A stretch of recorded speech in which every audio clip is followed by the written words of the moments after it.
So students, in previous lecture we were studying about lipids, and this is the last lecture of the series of lipids.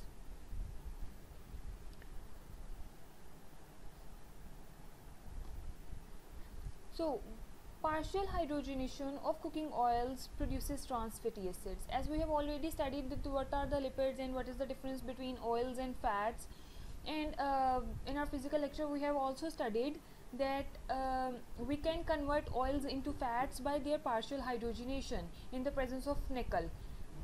So most natural fats such as those in vegetable oils, dairy products and animal fat are complex mixtures of simple and mixed triglycerols. वो क्या होते हैं?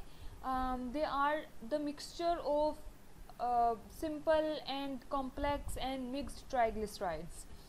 So these contain a variety of fatty acids differing in chain length and degree of saturation. Of course कि वहाँ पर जो है ना वो फैटी एसिड चेन लेंथ जो है वो भी डिफरेंट होती है, कहीं पर हाइड्रोकार्बन चेन लंबी है, कहीं पर हाइड्रोकार्बन चेन छोटी है. सेम फैटी एसिड्स भी हो सकते हैं एक लिपिड के एक ट्राइग्लिसराइड के मॉलिक्यूल में और डिफरेंट भी हो सकते हैं. फिर डिग्री ऑफ सैचुरेशन और अनसेचुरेशन जो है ना वो भी वेरी करती है molecule two molecule, lipid to lipid. तो वेजिटेबल ऑयल्स जैसे हमें पता है सच एज कॉर्न, मेज oil and olive oil are composed largely of ट्राइएसाइल ग्लिसरोल्स with unsaturated fatty acids. तो इनमें क्या होते हैं, बहुत ज़्यादा डबल बॉन्ड्स प्रेजेंट होते हैं. अनसेचुरेशन का कंटेंट बहुत ज़्यादा होता है और सेचुरेशन कंटेंट कम होता है between the carbon carbon bonds. And thus are lipids at room temperature. और इसी वजह से ये जो लिपिड्स हैं, ये जो ऑयल्स हैं, ये लिक्विड्स होते हैं eight room temperature. Triacyl glycerols containing only saturated fatty acids such as triasterine, the major component of beef fat, are white, greasy solids at room temperature. And हमने ये पहले भी देखा था कि जितने भी फैटी एसिड्स या लिपिड्स हैं जो कि एनिमल सोर्स से आते हैं, डेयरी फैट से आते हैं, और इसके अलावा जो एनिमल सोर्स वगैरह से जैसे कि बीफ फैट वगैरह हो गया, तो वो थोड़े सॉलिड या सेमी सॉलिड होते हैं eight room temperature because they have very less amount of unsaturation in their compounds. क्योंकि उनमें जो है ना वो अनसेचुरेशन जो है ना वो बहुत कम होती है और सेचुरेशन बहुत ज़्यादा होती है. चूँकि वो सेचुरेटेड होते हैं जिस वजह से जो है ना उनके मेल्टिंग और बॉइलिंग पॉइंट्स उनके बहुत ज़्यादा हाई होते हैं, और इसी वजह से जो है ना वो रूम टेम्परेचर पे सॉलिड या सेमी सॉलिड्स होते हैं. When lipid-rich foods are exposed too long to the oxygen in air, they may spoil and become rancid. जब ये जो लिपिड रिच फूड्स होती हैं, जैसे कोई भी लिपिड रिच फूड हो सकता है जो कि जिसमें ज़्यादा लिपिड्स की क्वांटिटी प्रेजेंट है. सो जब भी ये जो लिपिड रिच फूड्स होती हैं ज़्यादा देर तक अगर ऑक्सीजन में, एयर में एक्सपोज रहें, तो ये जो स्पॉइल हो जाती हैं, रंसिड हो जाती हैं, इनमें से स्मेल आने लग जाती है.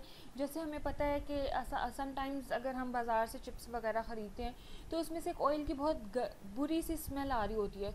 तो बेसिकली वो इस वजह से हुआ था कि वो ऑयल, वो फैट, वो जो लिपिड है वो पुराना हो गया होता है, जिसकी वजह से उसमें स्मेल आ जाती है. वो ऑक्सीजन को से बहुत ज़्यादा एक्सपोज हो चुका होता है, तो वहाँ पे ऑक्सीडेशन हो जाती है जहाँ कहीं पे भी उसमें थोड़ा बहुत वाटर प्रेजेंट होता है. तो ये मेक श्योर करना चाहिए हमें हमेशा कि हमारे जितने भी लिपिड्स, ऑयल्स और फैट्स वगैरह हैं उनमें पानी जो है ना वो बिल्कुल ना जाए.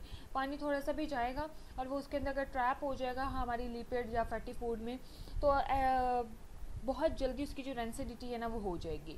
The unpleasant taste and smell associated with rancidity result from the oxidative cleavage of double bonds in unsaturated fatty acids. और ये हो क्यों रही होती है कि वहाँ पे ऑक्सीडेशन हो जाती है, ऑक्सीडेशन की वजह से वहाँ पे क्लीवेज हो जाती है डबल बॉन्ड्स की अनसैचुरेटेड फैटी एसिड्स में, और which produces aldehydes and carboxylic acids.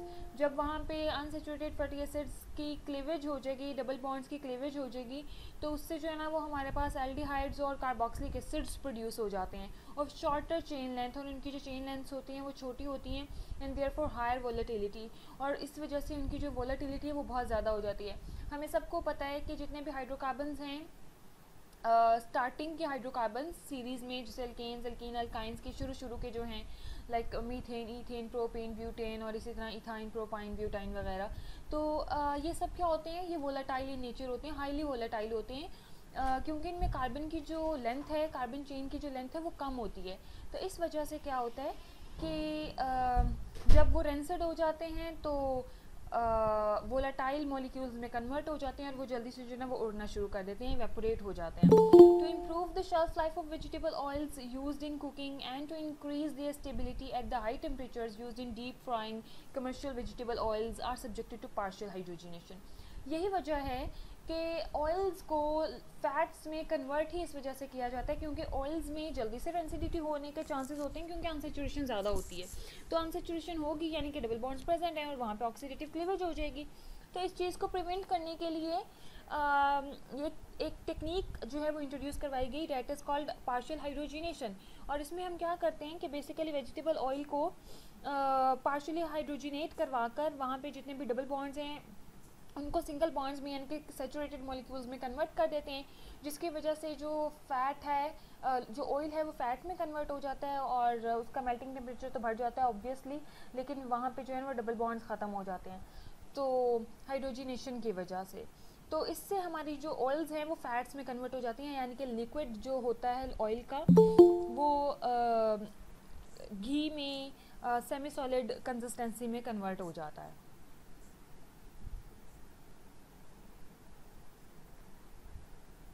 So this process of partial hydrogenation converts many of the cis double bonds in the fatty acids to single bonds and increases the melting temperature of the oils so that they are more nearly solid at room temperature. यही वजह है कि जो partial hydrogenation की वजह से cis double bonds जो है ना वो single bonds में convert हो जाते हैं और ऑयल्स जो हैं वो फैट्स में कन्वर्ट हो जाते हैं और उनका जो मेल्टिंग टेम्परेचर वो थोड़ा सा बढ़ जाता है क्योंकि वो नियरली सॉलिड हो जाते हैं रूम टेम्परेचर. एग्जाम्पल में इसकी आ जाती है मार्जरीन जो कि प्रोड्यूस होता है from vegetable oils in this way और उसको जो है ना इस तरह से प्रोड्यूस किया जाता है. जो मार्जरीन है वो बेसिकली बटर नहीं है, वो ऑयल्स से उसकी पार्शियल हाइड्रोजनेशन करवा कर उसको जो है ना वो कन्वर्ट किया हुआ होता है फैट्स में. तो partial hydrogenation has another undesirable effect. Some cis double bonds are converted to trans double bonds.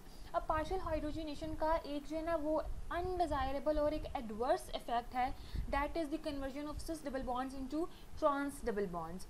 कि partial hydrogenation से हो तो ये रहा है कि double bonds ख़त्म हो रहे हैं और वो single bonds में convert हो रहे हैं, लेकिन somehow कुछ डबल बॉन्ड्स जो है ना वो सिस डबल बॉन्ड से ट्रांस डबल बॉन्ड्स में कन्वर्ट हो जाते हैं.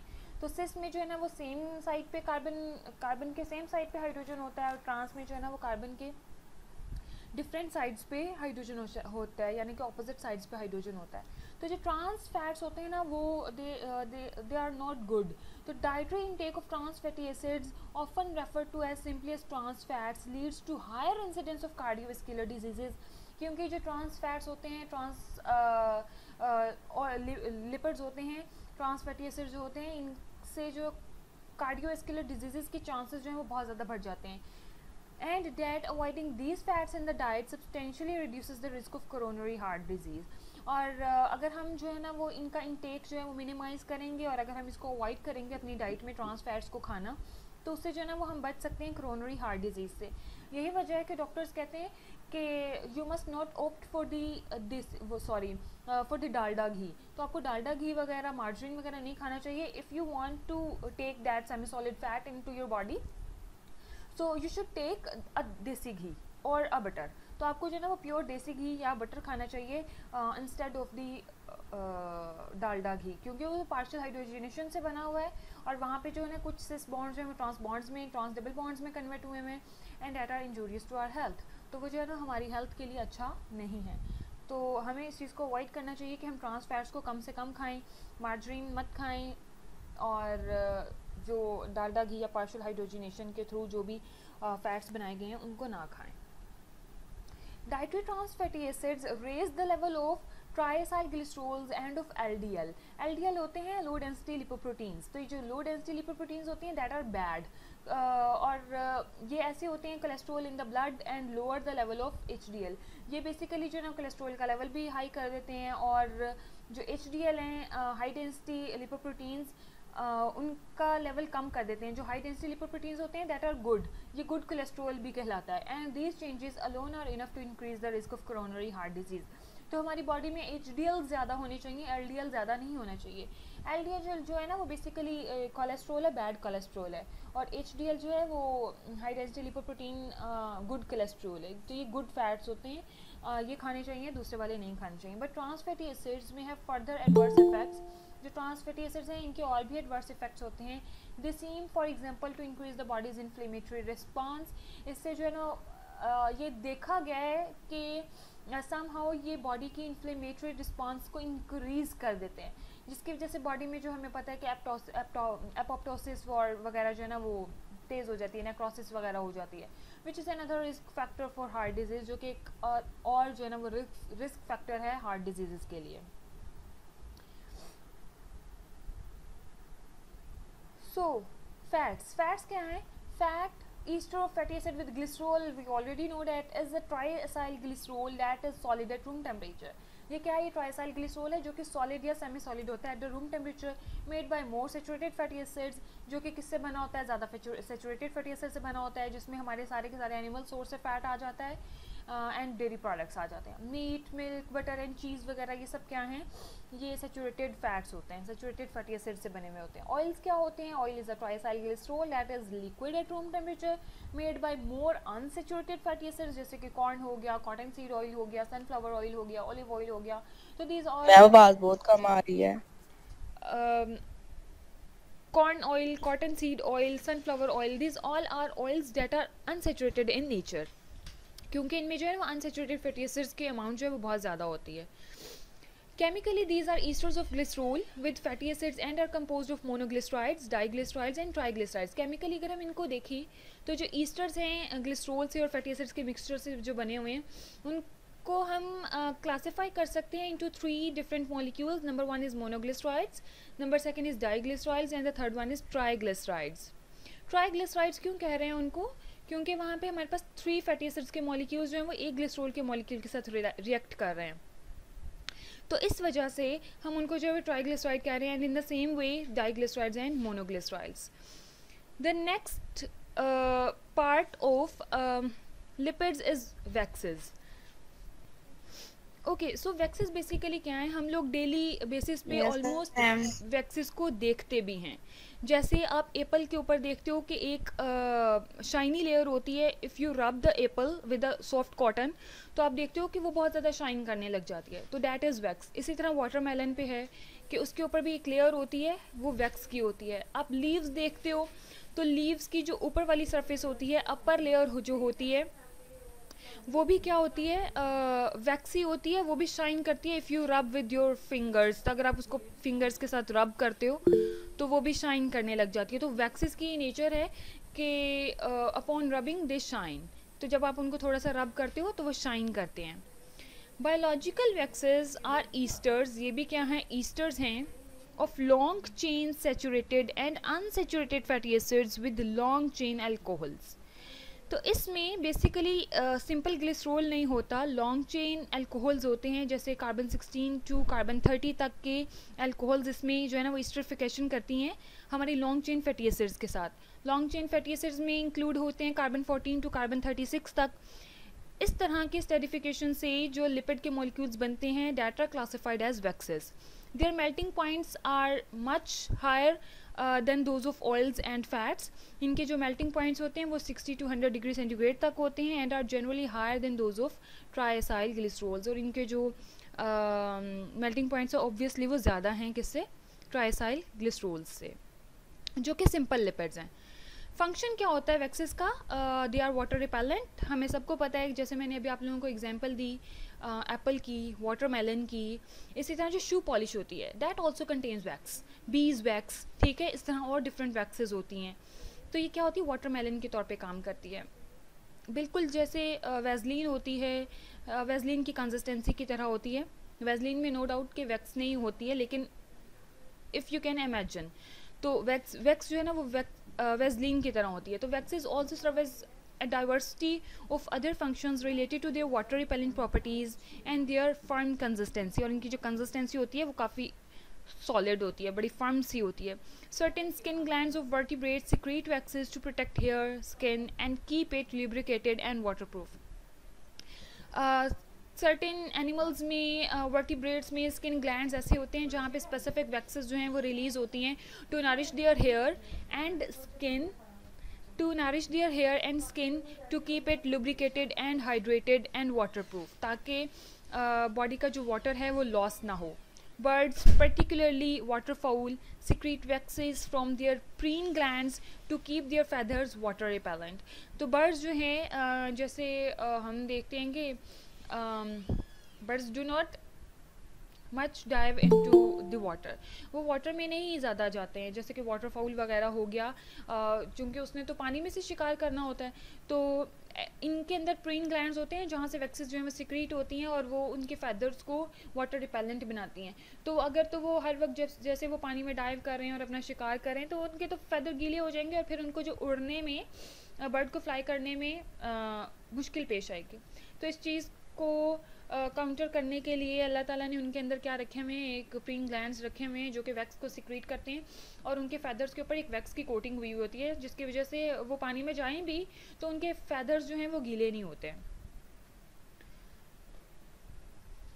The shiny leaves of holly, rhododendrons, poison ivy, and many tropical plants are coated with a thick layer of waxes, which prevents excessive evaporation of water and protects against parasites.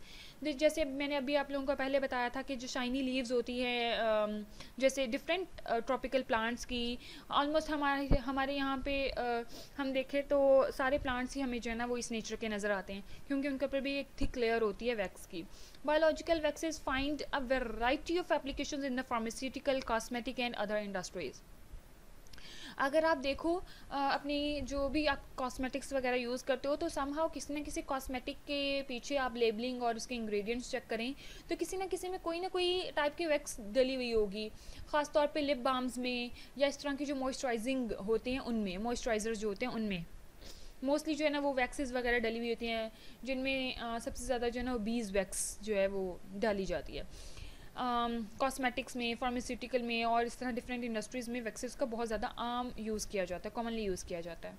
Lanolin, bees wax, carnauba wax जिसको Brazilian palm tree भी कहते हैं, and wax extracted from spermaceti oil are widely used in the manufacture of lotions, ointments and polishes. तो जो shoe polish होती है, इसके अलावा ointments और lotions वगैरह में इन सबको बहुत ज़्यादा जो है वो यूज़ किया जाता है. These are the references for today's lecture, students.